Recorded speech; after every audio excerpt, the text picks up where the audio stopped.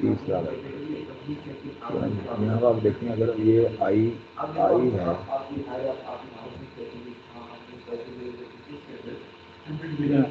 ये जे है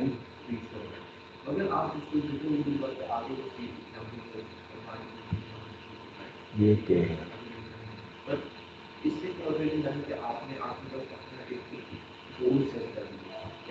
ये क्या है ठीक है।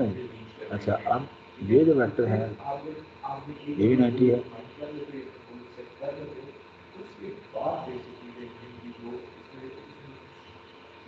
ये वेक्टर जो है ना ये भी ऐसे ही है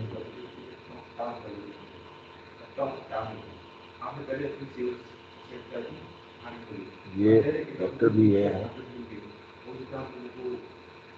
90 और 90 का मतलब ये होता है कि पाई बाई 2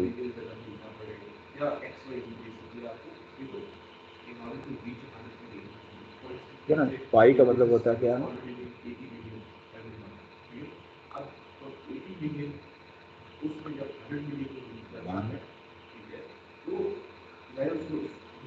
180 ठीक है।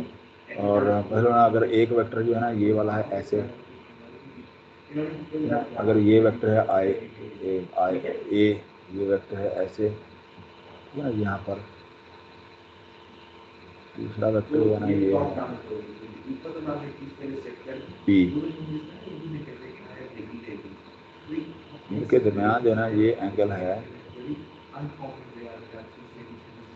180 ठीक है ये वाला। अब इसका जो हाफ है यहाँ ये वाला ये है इसका हाफ जो है ना ये वाला है ये वाला तो इसका मतलब ये तीनों वेक्टर एक दूसरे के वो 90 के ऊपर होते हैं। सो if we apply theorem 8 and 9 to the standard basis vector I j k using theta pi by 2 we obtain I cross j is equal to k I cross j is equal to k perpendicular है तीसरा नहीं j cross k is equal to I ये इसके हो गया k cross j is equal to ये आ गया सारे तो अगर हम इसके उलट चलेंगे मतलब ये है इसकी इसमें ना I j k ये अगर आप हम चलेंगे ना एंटी क्लॉकवाइज ये पॉजिटिव है ये पॉजिटिव है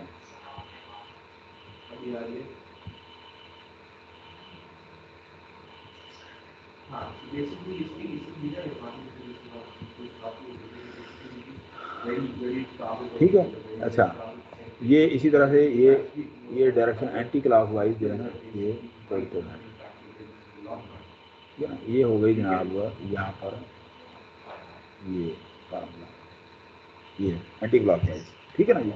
अच्छा अगर ये इसके उलट है अगर ये ऐसे है ऐसे ये नेगेटिव है ठीक है ना जी। अच्छा अगर ये इस तरह से है ये नेगेटिव है ठीक है ना। अगर ये इस तरह से है इधर ऐसे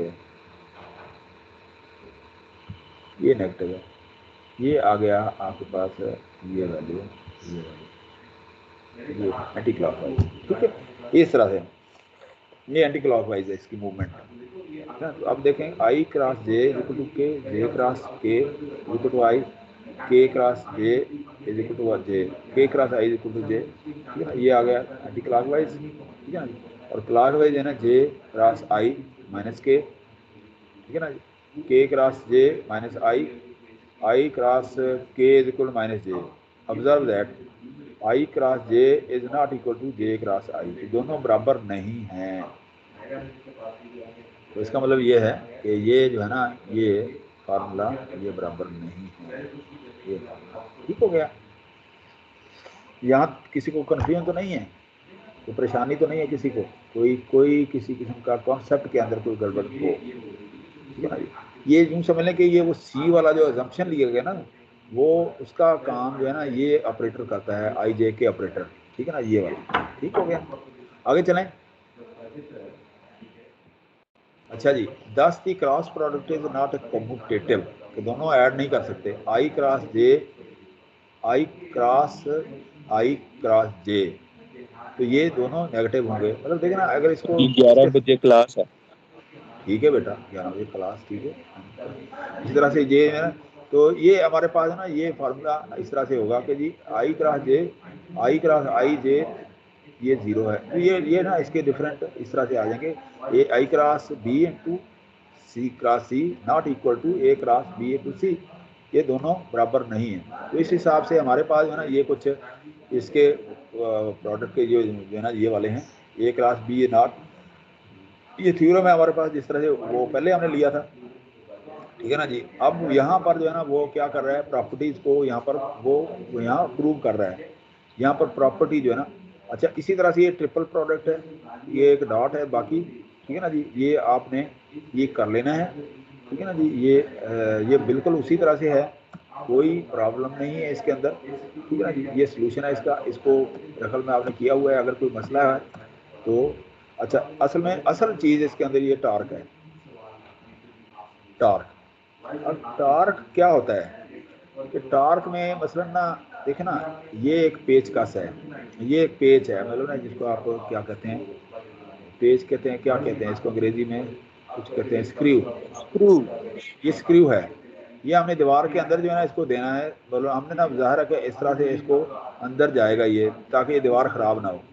अब जब इसको ये फोर्स इस तरफ लगेगी, ये इसका आर है, राड आर, इसकी मतलब आर है इसका, ये वाली लेंथ, फोर्स लगा रहे हैं इधर, बेसिकली लग उधर रही है वो, तो ये जो फोर्स है, ये वाली जो इस फोर्स के अपोजिट जो लग रही है ये फोर्स इस एंगल के साथ, this is called as torque, ठीक है ना, this is called as a torque. ये अमूमन होती है फोर्स इंटू आर, ये होती है जिसको मोमेंट आप बोलते हैं, मोमेंट, ठीक है ना, इसको मोमेंट कहते हैं, ठीक है ना जी। लेकिन ये फोर्स है ना ये टार्क कहलाती है। तो टार्क जो है ना ये आपने इस तरह से मालूम करना है कि जी ये जो रेड वाला है इसकी वैल्यू क्या है। The idea of a cross product occurs often in physics. In particular, we consider a force F acting on a rigid body, ठीक है ना, at a point given by a position R. For instance, if we tighten a bolt, ठीक है ना जी, by applying a force on a wrench, ये wrench का आ गया, ठीक है ना जी। In figure this ना we produce a turning effect torque, ये जिसको आप टार्क बोलते हैं, ठीक है ना जी। अच्छा, अब टार्क क्या है, तो torque tau relative to the origin is equal to is defined by the cross product of the position and force. Tau is equal to R into F, ठीक है ना, and measures the tendency of body to rotate about the origin, तो ये origin में वो rotate करता है और फोर्स कहीं लग रही है, टार्क कहीं हो रहा है। अच्छा, the direction of torque vector indicates the axis of rotation, if theta is the angle between A and B, so from 0 to pi, then A cross B absolute value is equal to A into B sine theta. तो ये torque को जो है ना ये आपने जहन में रखना है, टार्क के बारे में आपने थोड़ा सा कन्वर्ट रहना है, टार्क के बारे में मैं कोई सवाल दे सकता हूँ आपको। So according to theorem 9, the magnitude of the torque is vector tau is equal to RF, this one RF sin theta, where theta is the angle between the बेटा एक सेकंड आप होल्ड करेंगे, सिर्फ एक सेकंड।